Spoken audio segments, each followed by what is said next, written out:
Good afternoon and welcome to the first of 6 City of Mesa Climate Action Plan community engagement sessions. We've had nearly 70 individuals register for today's session. And so with that being said, we're going to pause for just about 2 minutes to allow all the attendees to join and make sure that their audio connects correctly. We're currently at about 20, so we're going to let people just continue to come on in. Thank you.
So again, welcome to the City of Mesa's Climate Action Plan input session. My name is Teresa Jackson, and I'm with a company named Greenplay, and we're supporting the City of Mesa with their community engagement portion of the Climate Action Plan. So today's meeting is a webinar format. So that means you can see all of us, but unfortunately we can't see you. Additionally, you are currently muted. But during the second portion of today's meeting, we really want to open up the discussion and hear from you. So for that portion of today's meeting, you will have 2 options to participate. So you can use the chat feature to pose a question or share an idea, and I will read that question out to the group. Or if you'd like to verbally participate, you can use your raise hand feature that's there on your toolbar, and I'll call on you and unmute you, and you can verbally share those thoughts, those ideas, and questions with us. So through the community engagement process, we want to gather input from all areas and demographics of the community. So before we begin today, I do have 3 quick poll questions for you, just so we can get a better sense of who we're talking to. So I'm going to go ahead and launch our first poll here. Oh, maybe some of you perhaps were seeing a poll up already. I apologize for that. Our first poll is actually a question to your connection with the City of Mesa. So do you live in Mesa, work in Mesa, play in Mesa, study in Mesa, or own a business? So if you could please just take a moment to answer that question, that'll give us a sense of who we're reaching.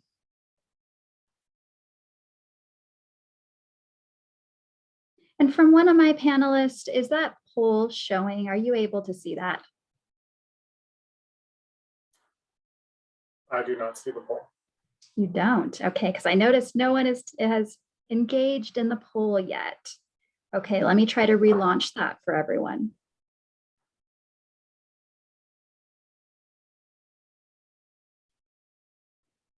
As I said, this is the first of 6, and so this is the first time we are working out some of the potential kinks in the system here. You know what, let's go on to our next poll and let's take a look and see if that one, it will work for us.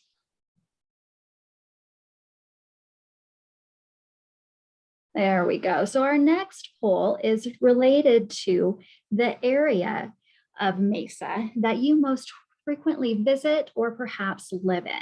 And so we've broken this out by council district, and on your screen you should hopefully also be seeing a council district map.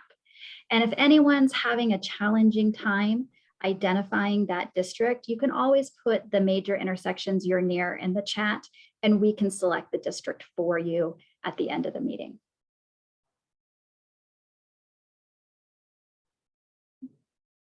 We're at about 60% participation. We'll give it a couple more minutes here.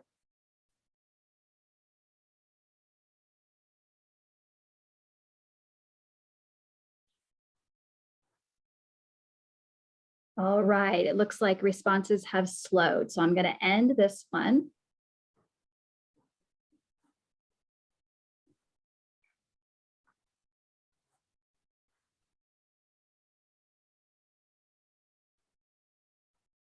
And we're going to go back to that first one. I've got it working now.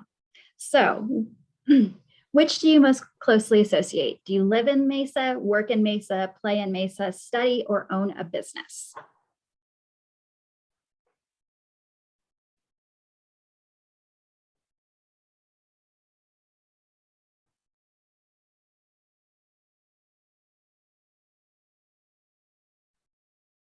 Wonderful. We've gotten most of the responses in now.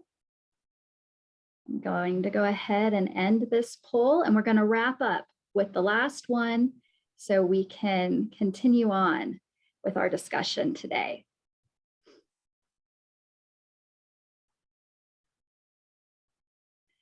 So our last one is related to ethnicity, just again, trying to ensure that we're reaching all backgrounds in Mesa. So we have white, Hispanic, Latino, Black, African American, Native American, American Indian, Asian, Pacific Islander, or other.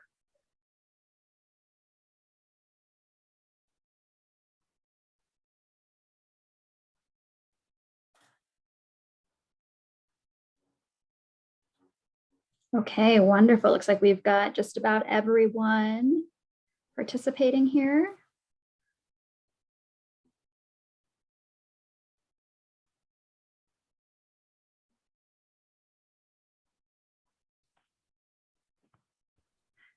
So to begin the conversation, I'd like to at this point, to kick things off, transition it over to Scott Boucher. Scott is the director for the environmentally wow, I'm slaughtering that. I really apologize, Scott. So I'd like to introduce Scott. He is with the Environmental Management and Sustainability Department, and he is the director there. Scott? Thank you, Teresa, and welcome everybody to the first of our virtual sessions with the Climate Action Plan here at the City of Mesa. First, I'll just talk a little bit about how we got to where we are today. So if we have the next slide, Teresa. Yes. Thank you. We've got a very busy chat. Yes, so this is a council-led plan. So just in the last year, the council created a new strategic initiative, which is called Healthy Environment. I'm going to read that just real quickly. It's to proactively and responsibly protect and conserve Mesa's environment and natural resources, to mitigate climate change by reducing carbon pollution. And so with this strategic initiative, the council asked that staff draft Mesa's first climate action plan. That climate action plan was presented to council and was approved by council in June of this year. And this is a plan that will evolve over time with new technology and resources. So I have been responsible for the City of Mesa sustainability programs for approximately 12 years. And so I do believe the City of Mesa has a good base of sustainability programs that we have been working with. What the Climate Action Plan does is it sets some aspirational goals for us that then will help guide us further as we're making decisions within the City of Mesa. And so obviously, if you're participating today in this session, you are interested in the City of Mesa and the Climate Action Plan, I would encourage you to go to the website and take a look at what we have there. There's a lot of information and then even links to Footprint for the Future, which is what we're using for this public outreach and opportunities for you to have input in the plan and what the City of Mesa is doing. So I would encourage everybody to take a look at that if you haven't already, and be involved in this process as we develop it. So I'll talk a little bit about the aspirational goals that we have. There are 4 aspirational goals. The first one is carbon neutrality, and that is to achieve carbon neutrality by 2050 by reducing greenhouse gas emissions and enhancing what are known as carbon sinks. We're also striving to reduce the city's carbon footprint of city operations by 50% by 2030. So that's our first aspirational goals. The second one is renewable energy, and we are looking at achieving 100% renewable energy by 2050. And again, as I talk about these aspirational goals, right now they are focused strictly on city operations. And what we are working on now is getting input from the community to meet what will be what is the fourth aspirational goal that I'll get to in just a moment. The third aspirational goal is to divert 90% of the material that is going currently to a landfill from the landfill, again, by 2050. And the fourth aspirational goal is to develop community-based action items that will be incorporated into this plan. So as I discussed, these aspirational goals that we have now are focused on city operations. So it's what the city has day-to-day responsibility and day-to-day oversight of. But as part of the plan, what we're looking at is developing a community-wide plan next. And we are in the middle of or the beginning, I should say, of our public outreach to the community to see what help the community help us shape what that plan is going to look like next. So the next iteration of the plan. The next slide, please. So what we've done to try and make this a little bit easier is we've broken down the climate action plan into 6 focus areas. Those are energy, air quality, heat mitigation, water stewardship, materials management, and food systems. Now, I want people to understand that these aren't silos that are separate from each other. They are really just an ability for us to categorize projects and programs that we have and be able to track them more easily. But I also want people to understand that there's a lot of crossover between these focus areas. And I'll just give a quick example. There is what's known as a water energy nexus. So if you think about it, there's a lot of energy that is put into producing drinking water that comes to your home or business every day. In addition to that, after you use that water, it typically will go to a wastewater treatment plant, which is another energy intensive process that treats that water, that water mostly in the city of Mesa is reused. And we'll talk about that more when we have our water stewardship session later on this year. But so I want you to think about it from a standpoint, if you save water, you're also saving energy. And as we talk about energy, that's our focus area today. You'll see that energy does have emissions. Many times conventional energy has emissions that are associated with it, which then affect air quality. So as you can see, these focus areas aren't separate from each other. They really are intertwined, but this does allow us just to focus more into these areas and to track them better. The next slide. So the first thing that we did with the climate action plan is we looked at our city operations and put together a carbon footprint. So this is the carbon emissions that are coming from the day-to-day operations of the city of Mesa. This is what's necessary for us really to set a baseline as we try and achieve that aspirational goal number 1 of carbon neutrality. And so what we're doing with this information is we're working with departments on different policies, projects, and programs that we can implement or we can enhance, because there are a lot of projects and programs that we have in place already to reduce the carbon footprint for city operations. The next slide. And as you can see here, if you go to the Climate Action Plan website that we have, here's some sample images of data that we currently collect, whether it's the energy use in our buildings, renewable energy that is produced, or the percent of street lamps that we are converting to LED. These are all current programs and current metrics that the city has that we are using to help measure our progress that we're making towards those aspirational goals that I stated earlier. The next slide. In addition to that, Maricopa County actually in 2018 did a community greenhouse gas emissions inventory. So this is looking past city operations and is looking at all of the businesses and residents in the city of Mesa and has a greenhouse gas emissions inventory. As you can see, if you take mobile sources, which is typically your cars and trucks that are driving on the road, and electricity, that is almost 85% of the emissions are coming from the use of those energy sources.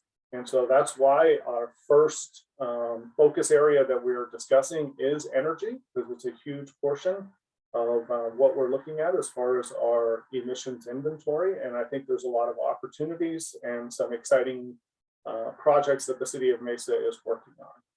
So with that, I'm going to turn it over to two of our subject matter experts here at the city of Mesa. I have Mr. Anthony Cadoran, who is an energy resources program manager and works in our energy resources department. And then also Dr. Scott Unger, who is an energy conservation coordinator here at the city of Mesa and works on energy conservation and renewable energy programs for the city. So with that, I will turn it over to Anthony and Scott. Great, thank you, Scott. So as Scott mentioned, my name is Anthony Cadoran. I'm the Energy Resources Program Manager here at the electric and natural gas utilities that the city operates. So not everyone's aware, but we like to remind everybody that the city of Mesa actually owns and operates its own electric utility and natural gas utility that are something of islands within SRP's, Salt River Project's electric service territory and Southwest Gas's natural gas service territory, respectively. So in the 5.5 square miles surrounding historic downtown Mesa, myself and my group actually help to operate the electric utility that provides power to something around 17,000 customers, with the city of Mesa being our largest customer.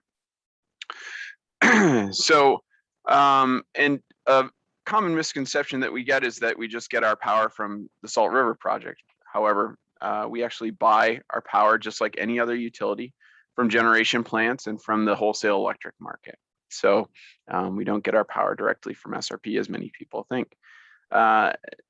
With regards to the Climate Action Plan, we're excited to help out Scott and his team with that plan.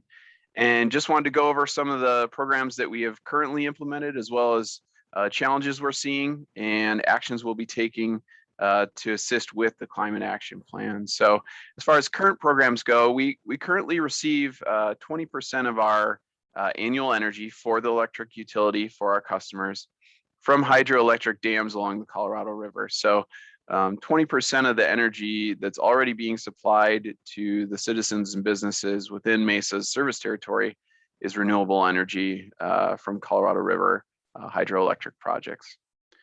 Additionally, in 2012, we implemented a solar net metering program, which allows our customers to install solar on their home or business. And we've recently achieved the milestone of installing a megawatt of solar that our customers have put in, actually. So that provides just under 1% of our annual energy requirements. But we believe it's a very beneficial program because it provides local energy, and our customers are happy to self-produce and save on their bills. So we consider it a benefit to them. Last year, we implemented a renewable energy service rider, and through this program, we as the utility actually go out and buy renewable energy on behalf of the customers who elect to join this program. And they can choose to cover 25%, 50%, 75%, or even 100% of their energy with renewable energy that we buy on their behalf. So for those customers who don't want to deal with the hassle of putting solar on their roof, but still want the benefits of having their power provided by renewable energy, we're happy to go out and make bulk purchases on their behalf of renewable energy to make sure that they're meeting their own personal renewable energy goals.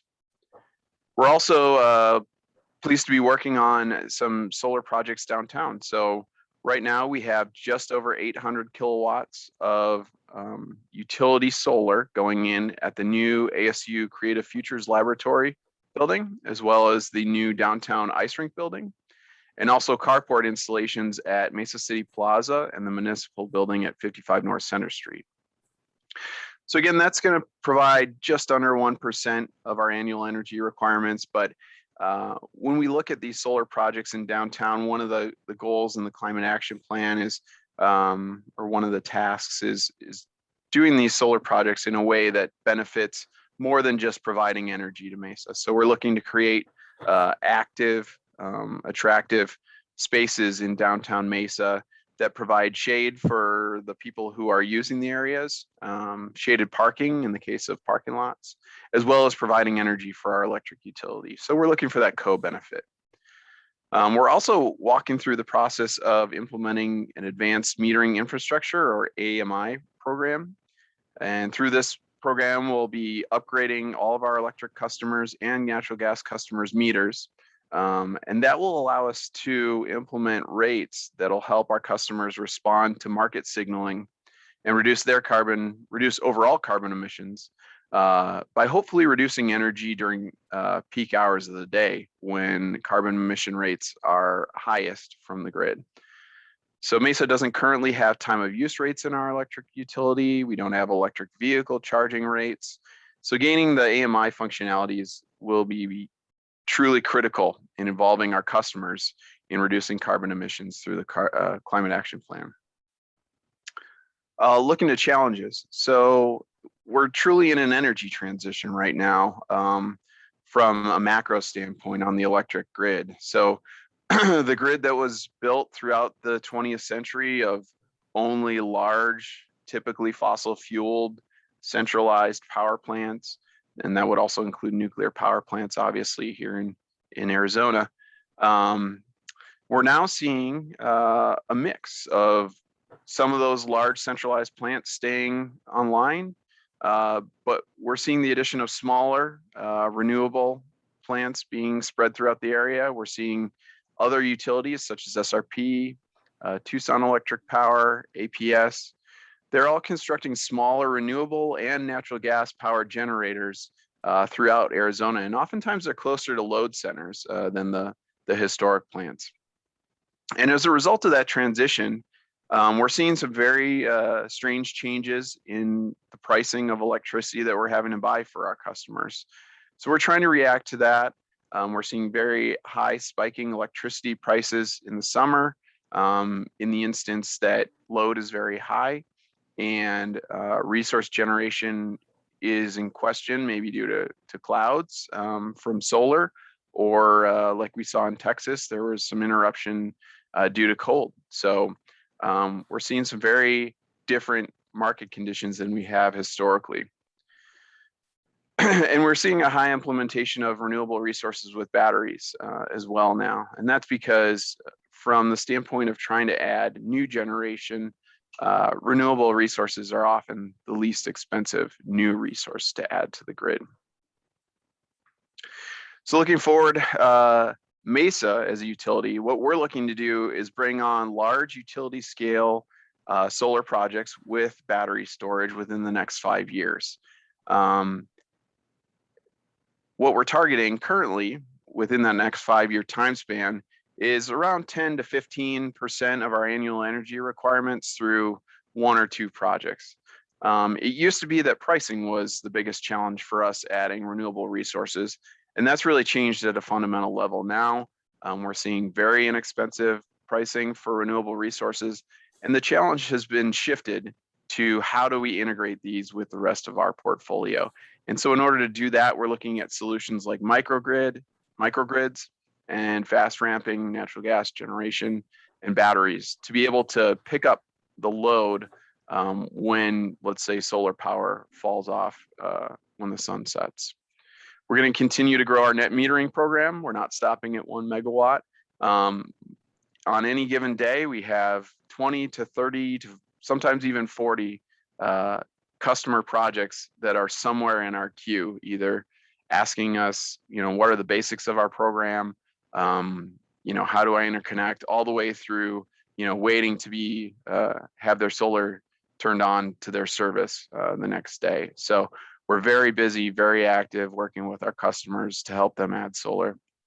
We're going to continue to add grid connected solar in downtown Mesa, which, like I spoke of, is going to be focused on benefits of providing shade, creating event spaces. And so in addition to the 4 projects that I mentioned that are about 800 kW in downtown, we're going to be working as a team here with Scott and his team and facilities, engineering, all the other city departments to choose other areas in downtown Mesa that we can make solar work for both the electric utility and citizens involved as well.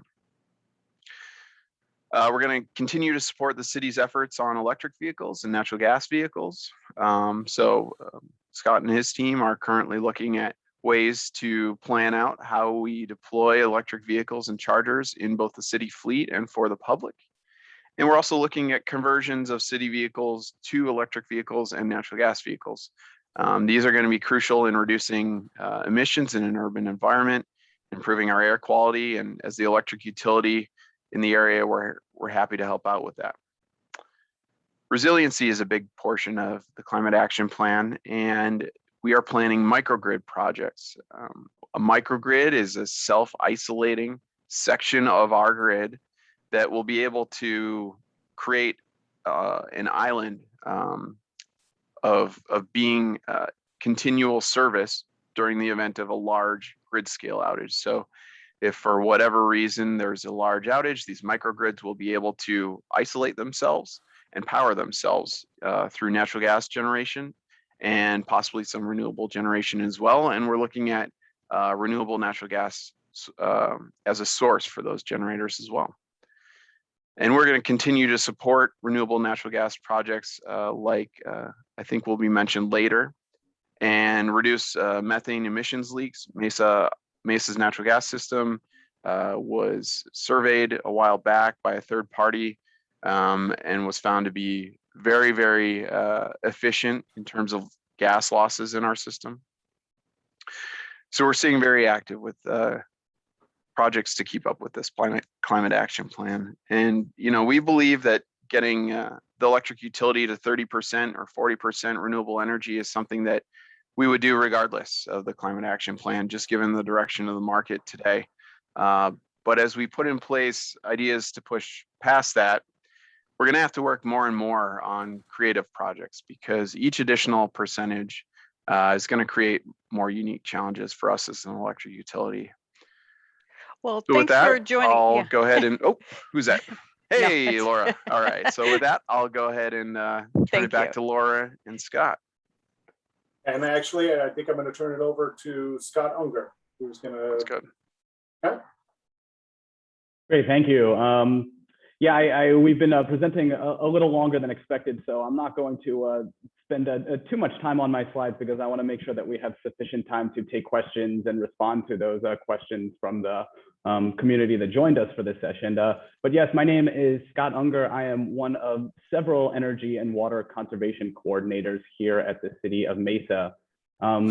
Our two challenges with respect to the climate action plan are fairly basic in nature. Our first one is to decrease energy use at different city sites and assets, and that can include decreasing energy at buildings, street lights, traffic lights, or traffic signals, pumps that are moving water in and around the city.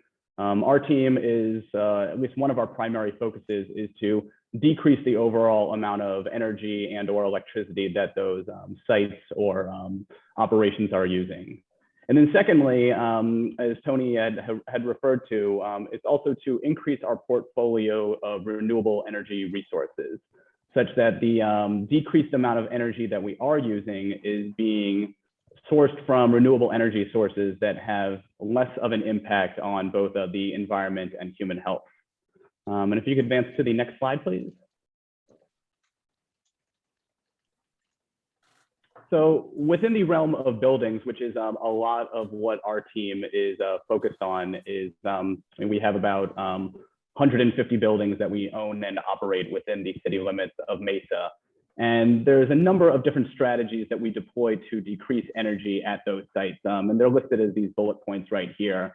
One of the most effective ways that we're reducing energy within buildings is through implementing and installing energy management systems, which you could almost think of those as like Nest thermostats, but scaled up at a much larger scale and have much more advanced capabilities, such that we can control capital equipment that costs hundreds of thousands of dollars, control exactly when it is operating, how it's operating, and overall decrease the amount of energy that these buildings are utilizing with the energy management systems. LED lighting is a very effective way at decreasing energy use within buildings. It actually has one of the best return on investments if you personally are looking to decrease energy use within your own home or building or any site for that matter. That being said, we've done LED lighting projects at a Brown Road water treatment plant. We're currently replacing all of the lighting at Greenfield Water Reclamation Plant. We're in the process of replacing at Red Mountain Library, and also in the process of doing a complete LED retrofit at the Community Services Building. And I'm missing dozens of other buildings as well that we've done previously in the past. Set points and schedules, as you know, with your own thermostats, you can save a lot of energy just by kicking up your thermostat in the summer or kicking it back down in the winter months. Those set points and schedules, those are controlled through the energy management systems that we're increasingly implementing at different buildings, which is not just controlling what the temperature is, but how and when the buildings are operating, such that we know when people will arrive, what is the occupancy of the building, and we adjust the equipment to operate when people are present in the building and to not operate when the building is not currently in function. We also are always implementing capital improvements in these buildings when different pieces of equipment, namely HVAC equipment like chillers and air handlers, other very advanced pieces of air conditioning equipment meet their full lifetime. We're replacing them with newer, better, more optimized equipment that is decreasing energy use. And then there's also the concept of retro commissioning, which gets into not necessarily replacing capital equipment at the site, but taking existing capital equipment, make sure that it is fully optimized and set in a way that it is going to use the least amount of energy as possible within the existing equipment that we have. Next slide, please.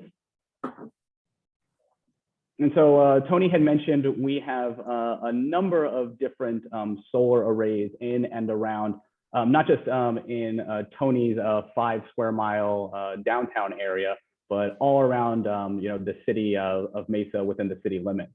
We have 9 arrays within the city of Mesa that total 1.3 megawatts, and there's 4 of them that are shown in photos right there. The other 5 are not shown. And we recently contracted with SRP to add an additional 5.1 megawatts of solar power through SRP's grid. So that is roughly about 4 acres, I believe, of solar arrays that SRP is operating, and we have purchased through them. And we then receive the 5.1 megawatts of renewable energy through SRP's grid, which is a really effective way of reducing our overall emissions and reducing greenhouse gas emissions for that matter.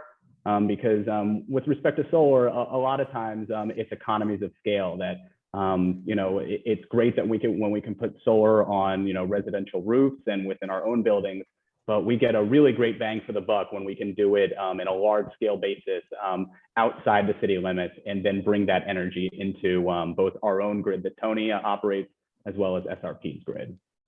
Next slide, please. And so our team is also working a lot with electric vehicles and implementing them not just for public use, but also increasing their use within our own fleet. We have about 1,500 vehicles in the city of Mesa's fleet.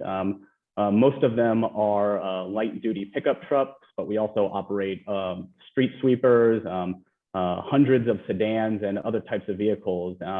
And one of the most effective ways that we're going to reduce our greenhouse gas emissions is by increasing the use of electric vehicles within our fleet, as well as providing increased opportunities for electric vehicle charging for the community, which is exactly what we're doing right now. We actually have 11 blink stations that were installed about, I want to say, 8 or 9 years ago. They are still in use today, but they are, it's almost like having an old iPhone that's 9 years old. There's much better technology out there that can charge electric vehicles better, faster, and that's exactly what we're doing. We're replacing those existing blink stations with dual charging blink stations. So they won't just have 1 port now, they'll have 2 ports. And they'll be able to charge faster, and I believe that there is more functionality within the charging itself. And next and last slide, I believe. And so we have a number of different energy projects, outside of just electric vehicles and building optimization and street light replacement. And a number of different other projects that we had mentioned. There's also the Flare to Fuel renewable natural gas program that we have been undertaking for several years now, and it's very exciting. What we do is there are excess methane gases that are generated at wastewater reclamation plants. We can treat those gases and then inject it into the natural gas pipeline system. Similarly, we can do that with food waste, where we can treat the excess gases from food waste and inject them into the natural gas pipeline. This is something that we have been researching and doing pilot projects with for several years now. And we expect that within the next several years that we will have them online and having essentially food waste as well as waste coming from the water reclamation plants powering the natural gas pipeline that Tony operates. And with that, that about covers my portion of the slides. I believe we also had a couple more polls if we're able to bring those up right now. You're on mute, Teresa.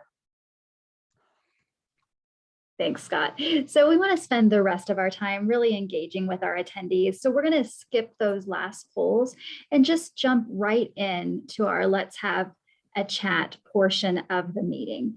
So at this point, if you have thoughts, ideas, questions, you can put those into the chat, or if you'd like to verbally share those ideas, pose those questions, please feel free to use the raise hand feature and I will call on you and you can engage directly with our panelist.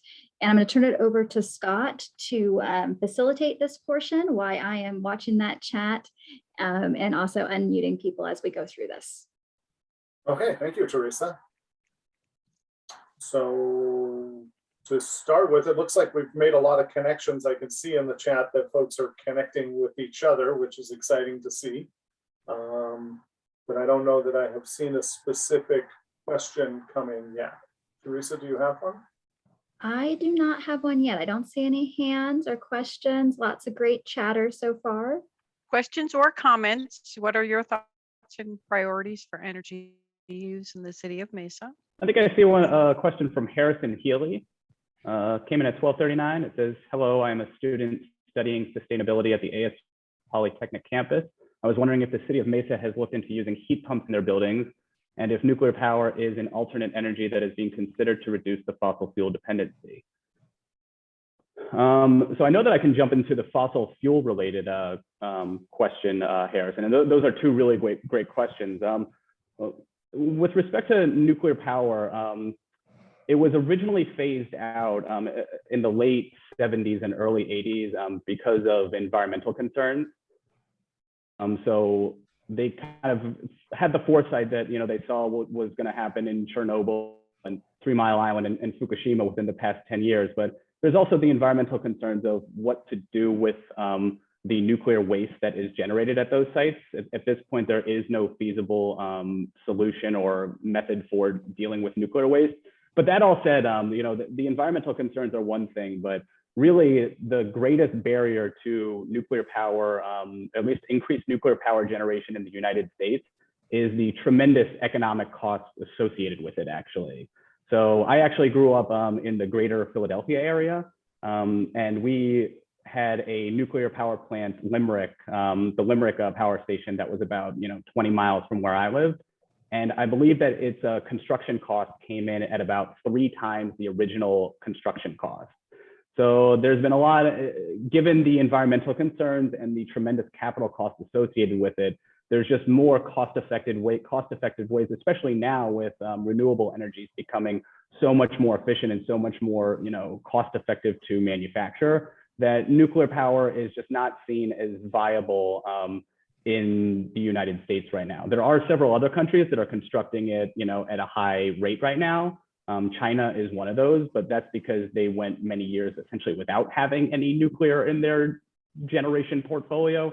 But in the US, it hasn't been considered for some time, mainly due to economic concerns or constraints, but also as well as environmental concerns.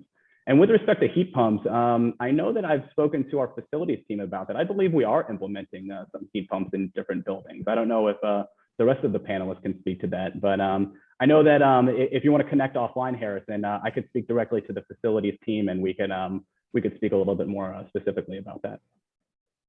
Excellent, thank you, Scott. So I don't have any hands raised, but I've got lots of comments and questions coming through the chat. So we have a comment from Kathy. She'd like to see the plan be more aggressive with carbon neutrality. And then we have a question from Daniel. What are the components expected to get 100% renewable energy? That's a good question, Daniel. And one of the charts that we have, so to get to 100% renewable energy, I think one of the main components that maybe some folks don't think about sometimes is the reduction of the energy that we're using also. So to get to 100%, there's, it's the amount of energy used versus divided by the, renewable amount. And so one of the big things that we've been working on is energy efficiency and making sure that we're using the resources that we have as efficiently as possible. So a huge component that will go into this is energy efficiency. In addition to that, Tony had talked about some of the work that the electric utility is doing, whether it's hydropower that we already have in the system or looking at solar and batteries. And then natural gas, the city of Mesa is kind of leading the way a bit in the state of Arizona with renewable natural gas and trying to harness what we have available from some of our wastewater treatment plants and using that. In addition to that, we're keeping track of new technologies that come online. The reality is right now, I don't know that we could get to 100% renewable energy. That's why it's an aspirational goal. And so we'll continue to track and work with our utility providers and consultants and contractors that we have to look at new technologies. Okay. All right, our next question. Oh, sorry, go ahead. Yeah, I think from our standpoint as an electric utility, it's a very tough question to answer. There's no clear path to 100% renewable or clean energy. I think for some good perspective, APS and SRP have plans to increase renewables. Certainly, APS has a scenario within their plan to hit 100% clean energy, or what they're calling carbon-free energy, but it still has a strong reliance on nuclear energy. So that's not taken out of the picture. And if anything, they're trying to extend the life of Palo Verde to meet those needs because of the amount of energy coming out of that plant. So, but from a small utility perspective, yeah, we do have certain amounts of renewable energy that we can implement very easily. So we think we can maybe hit 10 to 15% solar without really disrupting how we operate or do things here at the utility. Moving past that is going to require either substantial leaps in storage technology or using other sources of renewable energy. So for instance, wind energy is not a huge asset in Arizona. There's some wind in northern Arizona that SRP has constructed, and I think that's under plan still. But the best resources for wind around us are out in New Mexico. So there has to be substantial transmission assets put in the ground to get that wind power out to Arizona. So we're kind of operating along the lines of doing what we can to implement as much as we can without disrupting reliability, without disrupting customer bills, while keeping things safe. But the 2050 timeline, I think we're going to see a lot of changes in that timeline. So we're going to focus on doing what we can now and hopefully push towards that 100% without breaking the machine. All right, so our next question is from Justin. Justin's curious if you're anticipating an increase in energy demand from the rise of electric vehicles, and if this rise in demand is being factored into the expansion of our renewable energy capacity. So from maybe I can speak from my standpoint, a few others can step in if they want to. So we're going to do everything we can that's feasible to help our customers charge their electric vehicles during times when resources are plentiful. So at night and during solar peak hours. So we're seeing a lot of energy, let's call it excess energy, during the solar peak hours around noon, meaning there's a lot more resources at times than there is load. So it makes sense to charge electric vehicles for instance, while you're at work. And so as a utility, we're going to try and put in place rates that will, incentivize people to do that. And same thing at night. There's baseload plants that are running all night. And so charging electric vehicles is very easy for us as a utility to handle that increase in load. Where the challenge with electric vehicles becomes apparent is if they're charging during air conditioning peak times. So 4 to 6 p.m., July, August. If we're going to do this unintelligently and just let people charge at that time or somehow encourage them to do that, then yes, electric vehicles are going to be a real challenge for us. But given the current projections of the amount of electric vehicles that we've seen, we don't see that as being a challenge, even at the distribution level, meaning down at the kind of like neighborhood wiring level. As long as everybody's charging at night, we don't see an issue. Thanks, Anthony. You're actually able to answer a question that Marie had that was in that same vein about timeframes. Oh, good. So on that same topic, we have a question from Rhonda, and she's wondering, how does the disposal of their batteries weigh against the lower emissions for the overall picture? I can maybe take a stab at that, and Tony, if you want to, jump in, Sure. More than happy to have you. I think that's something that we have to look at. That's why when you look at the aspirational goals, there's more than just one. We have materials management as one of those goals, and so that would be included in there, of diverting materials that are going from the landfills.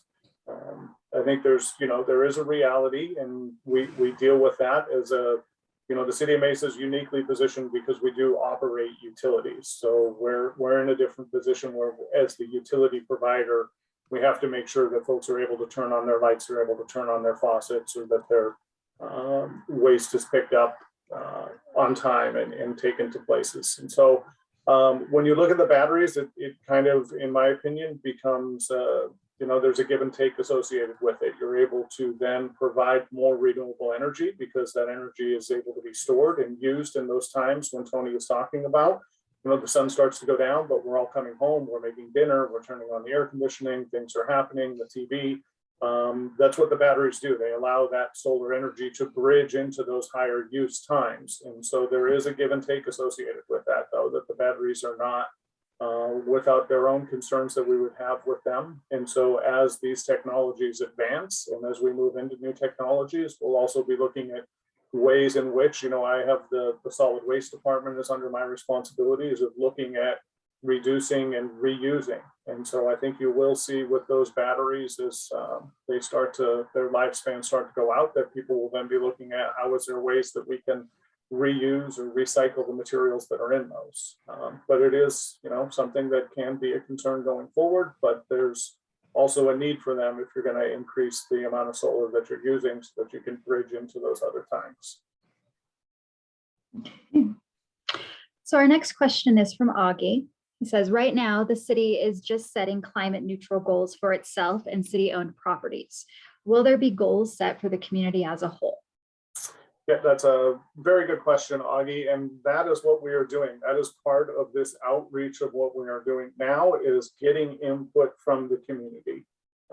Our council and the department, we were able to quickly put together the climate action plan, taking our current sustainability initiatives and set these goals for city operations. But the council was very specific in saying that they wanted to make sure that we included the community. So that's what we are doing now, is really getting that input from the community.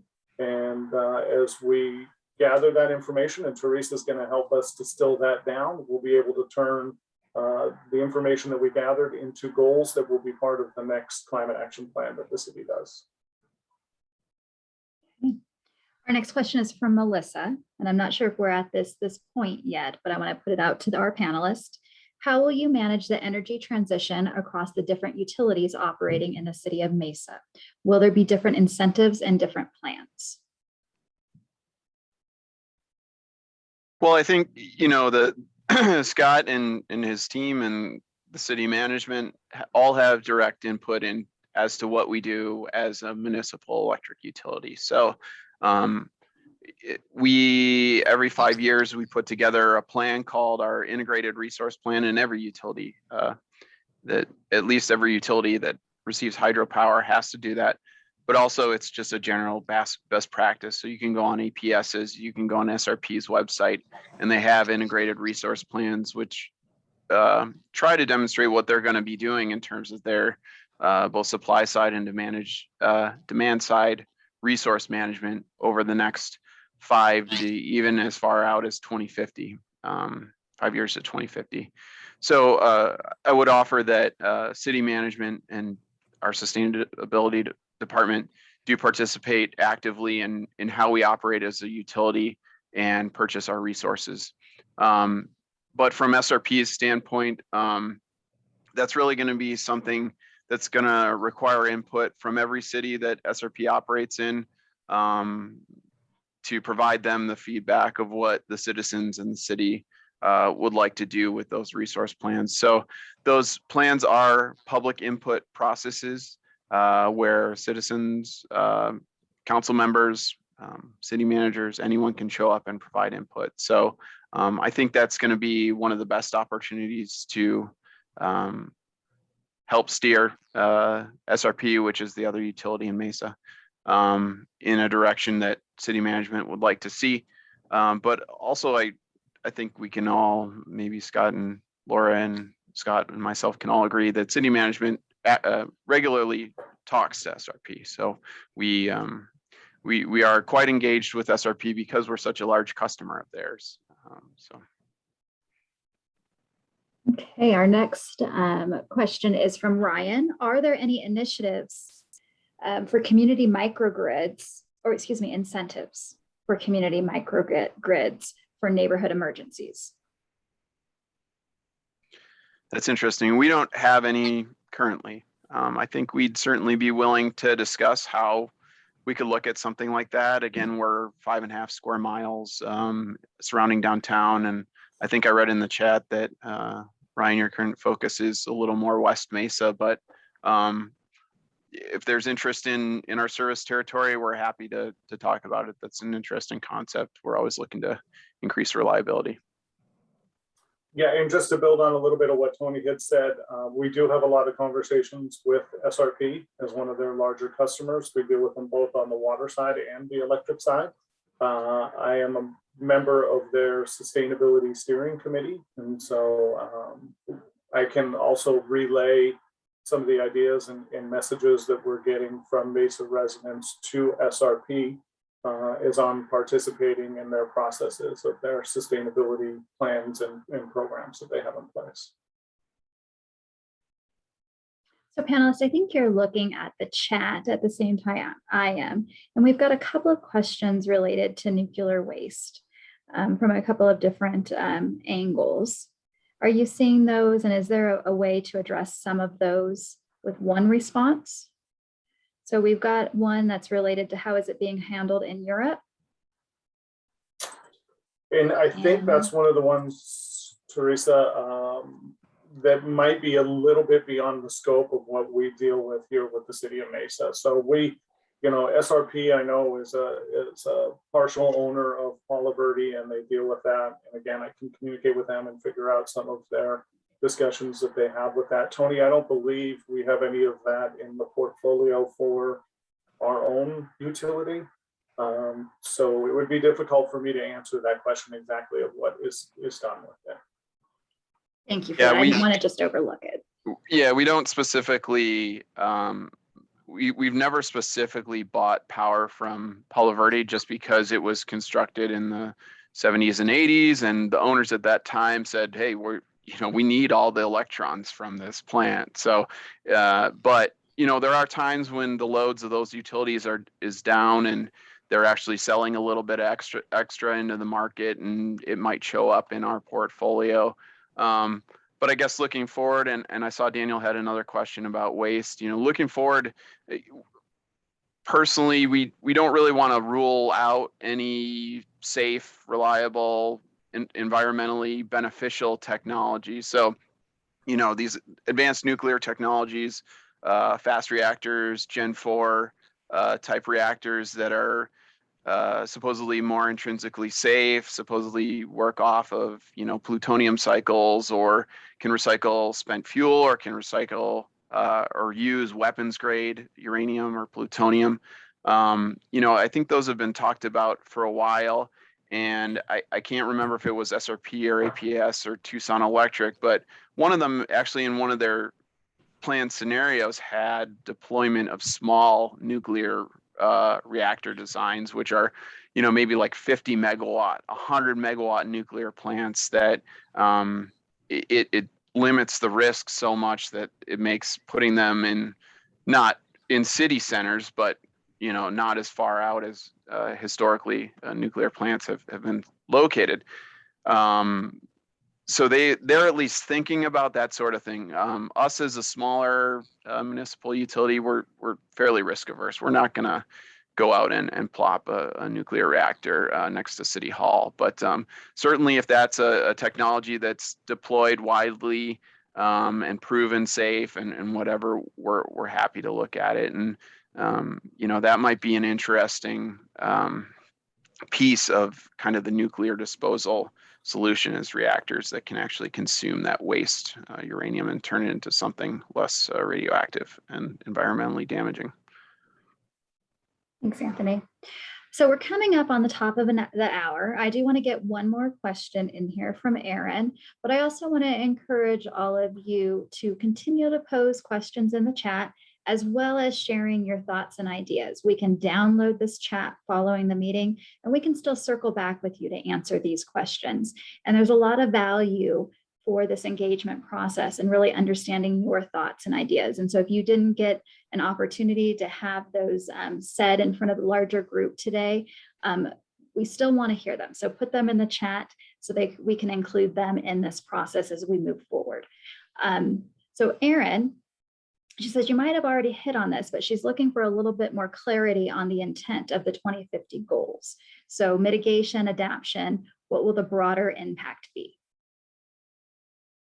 I'll take that. So I think the intent of the 2050 goals is to truly set that aspirational goal. So, and I can speak from experience with this because I have been doing the sustainability programs here in the city of Mesa for 12 years. We have been making it's been very pragmatic in our sustainability programs over the last 12 years. So, and what I mean by that is we have been doing projects that save the city money and are good for the environment. And we have done very well in doing that. We have seen other cities that have these aspirational goals in place. And I say pretty confidently that we've been keeping up with them as far as the progress of our sustainability programs in comparison to theirs. But it was a desire of the council to really put the city of Mesa on the map and say that we are committed to these aspirational goals. We are committed to reducing our carbon emissions. We are committed to reducing the amount of materials that go into the landfills. And with that commitment, we're going to set these aspirational goals. And what it is requiring now, and Anthony hit on it a little bit, is there's a lot more discussions happening within the city of how does each department fit in with these climate action goals, and what is each department doing to get to those aspirational goals.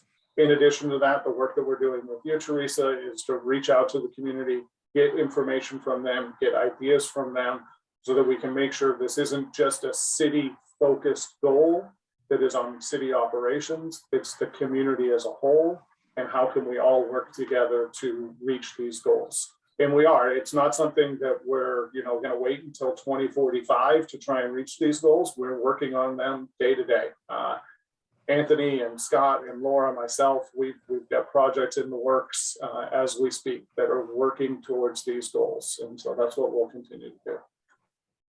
Thanks, Scott. So I wanted to share my screen again here. I want to first thank you all for joining and engaging with us today in this important conversation. Before you go, I want to encourage you to continue to visit the Footprint Future Mesa website to continue to engage with us. And in fact, just this morning, we launched a community survey. And so I'm going to advance this here, and you're going to see a QR code. You take a picture of that with your phone, it's going to take you right to the Climate Action Plan Community Survey. So please encourage your friends, your neighbors, your coworker, your family to take the survey. You're an important voice in this process, and we want to gather all the feedback that we can. So again, thank you so much for joining us. We will post this video on the website. We will likely have it up tomorrow afternoon. And just to have a wonderful day, and we hope to see you in future sessions. Thank you.